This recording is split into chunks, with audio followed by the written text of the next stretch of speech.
Tom from the Metalheadz show here at Hammerfest with Matt from Idiom. How are you today? I'm knackered, but very well. Yeah. Awesome. So you guys you're playing on the second stage this evening. Are you excited for it?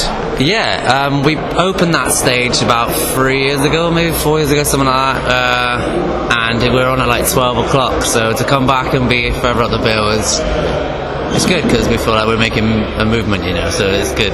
Yeah. Awesome. So I read through your press release earlier this week, and it says that you guys are aiming to break the traditional label cycle. Can you tell me a little bit about how you plan to do that?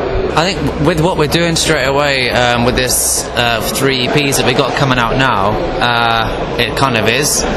Like, we've been put onto EMI, but we chose to just do the distribution side, so if we need distribution in any continent, we can use them. Okay. And anything else, we wanted to keep it our own.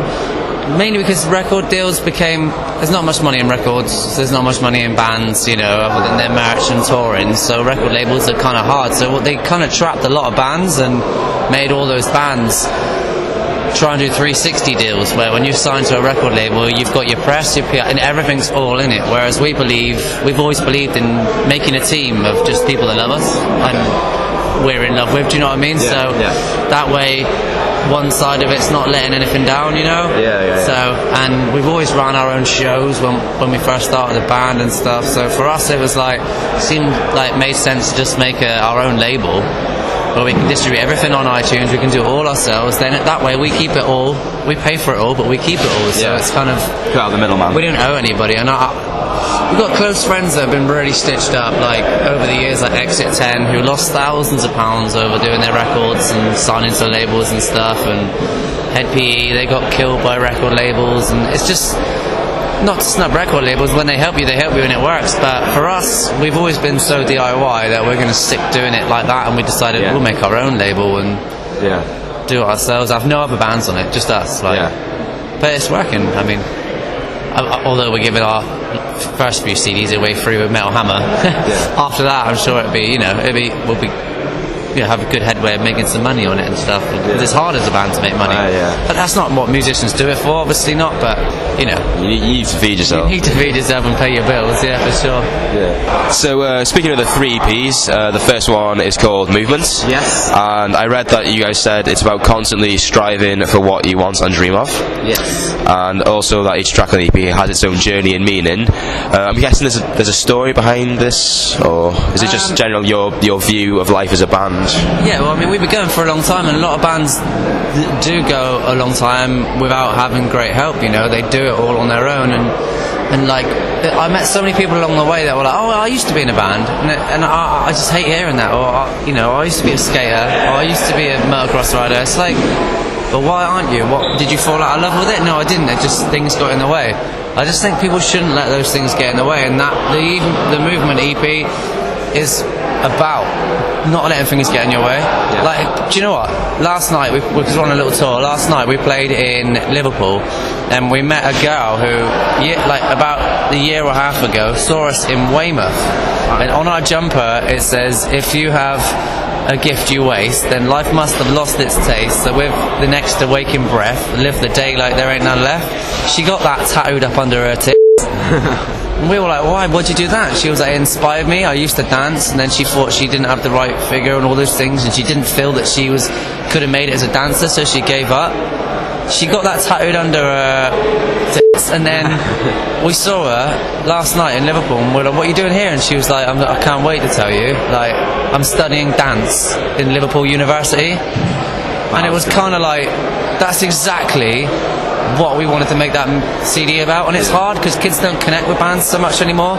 There's so much crap out there, it's hard to find the diamond in the rough, do you know what I mean? And definitely. That just showed that it worked. Like, for us it worked, and that girl is now dancing at university, and before hearing our band and hearing that song, she'd given up. So the EP's about that. Like, we want people to do that. Awesome. So we spoke a little bit about the inspiration behind the EP. Can you tell me a little bit about the actual musical content on the EP? Like, who's it influenced by? How would you describe it? And most importantly, how would you persuade someone to listen to it? I'd say it's like energetic and fun, and it's really what it is. We recorded it audio, kind of like we've seen the Dave Grohl movie, which is a Sound City. Yeah. We recorded it on analog, and we did it in Brixton. We were in Brixton in the Dairy Studios, and we did it in a lovely studio. We did it all as like, we didn't want too many triggers on the drums. We borrowed Skindred's drum kit, so we had a better drum kit, like, and borrowed some gear off other bands like Soil and stuff like that. Got some like good stuff to record with, and just went in to make what it was, you know, like. We made the songs. We were influenced, obviously, by like bounce and fun, like when new metal was like accepted cool.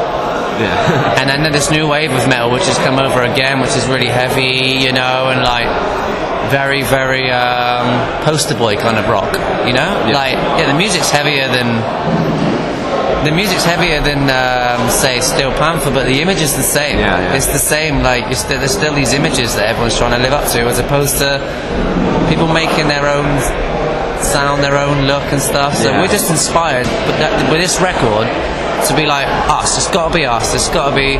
If we like new metal and we're influenced by Incubus, Deftones, Korn, then we want that to come across on it. We don't want to hide it. We don't want to be like, we better put a bit that's like Suicide Silence or you know, something that makes it cool. Like, if it's not cool to someone, it's not. But I always liked the records that sounded like them, you know, like the first Deftones record, and then Science, Incubus, and when they were who they were, like Korn, you know, the song Blind. That song's who they were. Yeah. And they weren't trying to be anybody, and that's where they really are as a band. Like, don't be anybody else. Like, Be yourselves. Yeah, that's what it drove that one and influenced it for sure. Awesome. Well, cheers for speaking to us. Have a great show later. Yeah, thank you very much.